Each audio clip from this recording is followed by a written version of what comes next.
What would you do if the most expensive weapon ever built started cracking apart every time it fired its own gun? Imagine spending over $100 million on a single fighter jet designed to be invisible, only to discover that pulling the trigger destroys the very thing that makes it disappear from enemy radar. That is exactly what happened to the F-35 Lightning II. And the story of how America fixed this problem is one of the most brilliant and terrifying engineering decisions in modern military history. If this kind of story fascinates you, do me a quick favor. Tap that like button right now, hit subscribe, and share this video with someone who loves military technology. Trust me, what you're about to hear will change the way you think about modern warfare forever. Let us go back to the beginning. The Lockheed Martin F-35, Lightning II. II is not just another fighter jet. It is the most ambitious weapons program in human history. 3 versions of the same aircraft were designed to serve the Air Force, the Marines, and the Navy. Each variant was built to do something slightly different, but all 3 shared one common goal: dominate the skies while remaining completely invisible to enemy radar. The secret to that invisibility lies in the shape of the aircraft and the special coatings applied to its skin. Every curve, every angle, every surface was carefully designed to deflect radar waves away from enemy detection systems. The materials covering the jet are not ordinary metal. They are advanced composites layered with radar-absorbing coatings that make a full-sized fighter jet appear no larger than a marble on an enemy radar screen. Now here is where things get complicated. Every military planner in the Pentagon knew one thing for certain. This jet absolutely had to carry a gun. Not just missiles, not just smart bombs. A gun. A real physical cannon built into the airframe. And the reason for that requirement is written in the blood of American pilots who died in the skies over Vietnam. Let me take you back to the 1960s. The McDonnell Douglas F-4 Phantom II was the king of the sky. It was massive, powerful, and loaded with missiles. The engineers who designed it were so confident in the new generation of guided missiles that they made a fateful decision. They removed the internal cannon entirely. Why would you need a gun, they argued, when you have missiles that can kill an enemy from miles away? It sounded perfect in theory. In practice, it was a catastrophe. The AIM-9B Sidewinder heat-seeking missile had a maximum effective range of about 3.5 miles, but it could only lock onto the hot exhaust of an enemy jet from directly behind. If the target turned even slightly, the missile lost its lock. The tracking sensor moved at just 11 degrees per second. That is painfully slow. Any pilot with basic training could dodge it with a simple turn.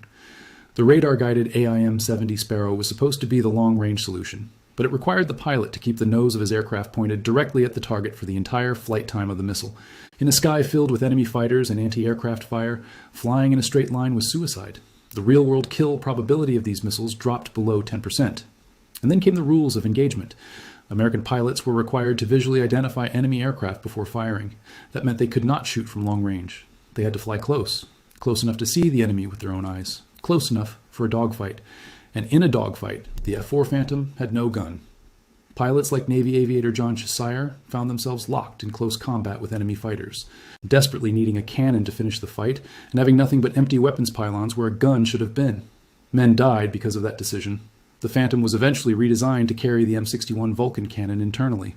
And from that moment forward, every American fighter jet was required to carry a gun. No exceptions, no debate. It became an ironclad rule of military aviation. So, when the Joint Strike Fighter program began in the early 2000s, the requirement was absolute. The F-35 must carry a cannon capable of destroying light armored vehicles at distances up to 2,700 meters. The weapon selected for this mission was the GAU-22A, a 4-barrel rotary cannon firing 25mm rounds. This thing weighs 230 pounds of precision machined metal and spits out 3,300 rounds per minute. That is 55 high-impact projectiles leaving the barrel every single second. The ammunition itself is terrifying. The PGU-23 is a semi-armor-piercing round with a high explosive incendiary warhead. It punches through steel plating, detonates inside the target, and sets everything on fire from within. Each round leaves the muzzle at 1,085 meters per second. That is more than 3 times the speed of sound. But here is the tension that defines every trigger pull. The F-35 carries only 220 rounds internally. The fire control system limits each burst to roughly 35 rounds to prevent the barrels from overheating. That gives the pilot 5, maybe 6 chances to fire before the ammunition is completely gone. Every single burst must count. Every shot must be surgical. The F-35 addresses this by linking the cannon's targeting system to the pilot's helmet-mounted display and the aircraft's active electronically scanned array radar. The gun follows the pilot's eyes. Where the pilot looks, the cannon aims. It is as close to a thought-controlled weapon as current technology allows. Now we arrive at the central crisis. Where do you put this mechanical beast inside an aircraft whose entire existence depends on smooth, unbroken surfaces? For the F-35A, the Air Force version, the engineers chose the obvious path.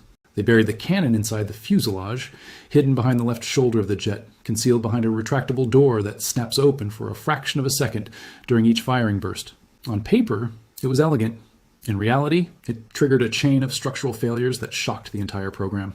Here's what happens when the GAU-22A fires inside the F-35A.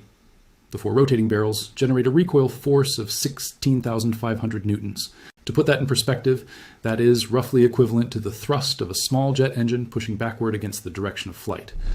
In the F-22 Raptor, a similar cannon is mounted at the wing root, where massive structural spars absorb the energy without issue. But in the F-35A, the gun is mounted directly beneath a longitudinal beam that runs along the edge of the fuselage.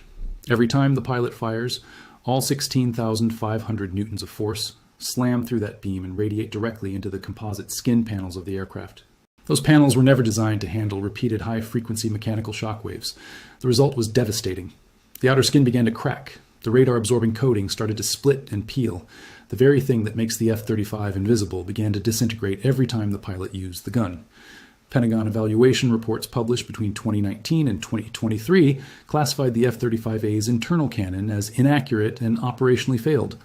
The vibrations caused by firing misaligned the gun's aiming system and accelerated fatigue in the composite material surrounding it. Severe restrictions were placed on how often and how long pilots could fire the weapon to prevent catastrophic structural damage. Think about that for a moment. The most expensive fighter jet ever built was being damaged by its own gun. The weapon installed specifically because history demanded it was now threatening to destroy the aircraft from the inside. Now here is where genius enters the picture. And this is the part that has military planners in Beijing and Tehran losing sleep. If you are still watching, you clearly have a sharp mind for this kind of analysis. So let me ask you something. Have you joined the notification squad yet? Because videos like this one do not stay easy to find for long. Hit that bell icon right now so you never miss a deep dive like this again. And if you know someone who needs to hear this story, send them this video. Knowledge like this deserves to be shared. The F-35B, flown by the Marines, and the F-35C, operated by the Navy, faced a completely different problem. They simply did not have room inside for the cannon. The F-35B needs a massive lift fan in the center of its body for short takeoffs and vertical landings. The F-35C requires enough internal space to carry over 9,000 kilograms of fuel for long-range naval missions. There was literally not a single centimeter of free space left inside either aircraft, so the engineers were forced to go external. They turned to a Danish defense company called Terma, which developed two external gun pods designated the GPU-9A and GPU-8A. These pods are mounted on the centerline station underneath the belly of the aircraft. And at first glance, they look like a disaster. A bathtub-sized bulge bolted to the bottom of a stealth fighter. It breaks the clean lines, it increases the radar cross-section. It adds aerodynamic drag that slows the jet down significantly. But here is what that ugly pod actually does. It completely isolates the fury of the cannon from the airframe of the jet. When the GAU-22A fires inside that carbon fiber shell, all 16,500 newtons of recoil force are absorbed by the rigid structure of the pod itself. The energy transfers directly into the central structural beam of the aircraft, the strongest and most massive part of the entire airframe. Not a single vibration reaches the sensitive composite skin. Not a single shockwave touches the radar-absorbing coating. Not a single crack forms. The price of this solution is speed. Industrial data shows that while the F-35A needs about 8 extra seconds to accelerate from Mach 0.8 to Mach 1.2 with its internal cannon, the F-35B with the external pod takes 16 seconds longer. The Navy's F-35C requires an astonishing 40 additional seconds to push through the same speed range. 40 seconds is an eternity in aerial combat. It could mean the difference between escaping a missile and being destroyed by one. But here is the calculation that changes everything. In exchange for those 40 seconds of lost acceleration, the Navy gained an aircraft whose structure remains completely intact after thousands of rounds fired. No cracks. No peeling coatings, no misaligned targeting systems, and most importantly, dramatically superior accuracy because the weapon platform is not vibrating itself apart with every burst. This is what defense analysts call the sacrifice capsule concept. You sacrifice speed and stealth perfection in exchange for structural survival, combat reliability, and something even more powerful: modularity. And this is where the story becomes truly frightening for America's adversaries. The engineers at Terma did something extraordinarily clever. They designed what they call the multi-mission pod. It uses the exact same external carbon fiber shell as the gun pod. Same shape, same aerodynamic profile, same drag coefficient already programmed into the aircraft's flight computer. But instead of a cannon, the interior can be reconfigured in minutes to carry entirely different systems. Imagine pulling the gun out and replacing it with advanced electronic warfare equipment that can jam and blind enemy radar systems across an entire theater of operations.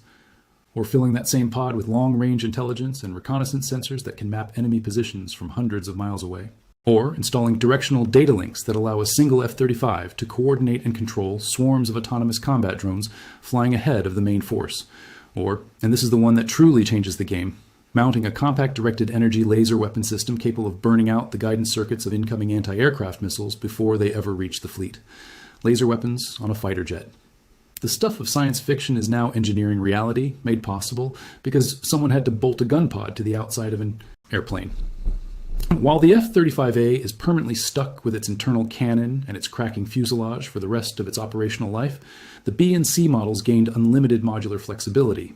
The limitation became the liberation. The flaw became the feature, and this capability is already reshaping how America projects power across the Pacific. Amphibious assault ships like the USS Tripoli are being converted into what military planners call lightning carriers.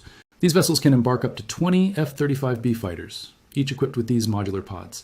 They operate as rapid response forces capable of launching full squadrons in minutes, providing precision fire support for Marines on the ground, jamming enemy communications, coordinating drone swarms, all without needing a massive aircraft carrier or a land-based airstrip. China is watching this development with growing alarm. The ability to turn any amphibious ship into a light aircraft carrier carrying stealth fighters with modular weapon pods fundamentally disrupts their anti-access strategy in the South China Sea and the Taiwan Strait. Iran faces a similar dilemma in the Persian Gulf, where these lightning carriers can operate in confined waters that would be too dangerous for a full-sized aircraft carrier. The ugly bump on the belly of the F-35 is not a flaw. It is a revolution disguised as a compromise, and that brings us to the deepest lesson hidden inside this story. The Vietnam War taught America that you cannot send a fighter into combat without a gun. The F-35A taught America that you cannot hide a gun inside a stealth jet without consequences. And the sacrifice capsule taught America that sometimes the most elegant solution is the one that looks the ugliest. The pursuit of theoretical perfection nearly broke the most expensive weapons program in history. It was the messy, imperfect, bolted on the outside solution that saved it. Real engineering is not about beauty.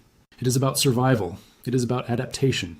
It is about looking at a problem that has no clean answer and having the courage to choose the ugly solution that actually works. The F-35 was designed to be invisible. Its greatest strength turned out to be the one thing you can see from a mile away. A carbon fiber pod hanging beneath its belly, carrying the echoes of dead pilots from Vietnam, the fury of a 4-barrel cannon, and the future of warfare itself. That is the story they do not tell you in the headlines. That is the reality behind the most controversial and most capable fighter jet ever built. And if you made it this far, you understand something that most people never will. In war, perfection is the enemy of survival. The engineers who chose the ugly answer over the pretty one may have just given America the most adaptable combat aircraft the world has ever seen. Now I want to hear from you. Drop a comment below and tell me what you think. Was the external pod a stroke of genius or a sign of desperation? And if you have not subscribed yet, what are you waiting for? Hit that subscribe button, smash the like, and I will see you in the next one. Because the stories that matter most are the ones hiding in plain sight.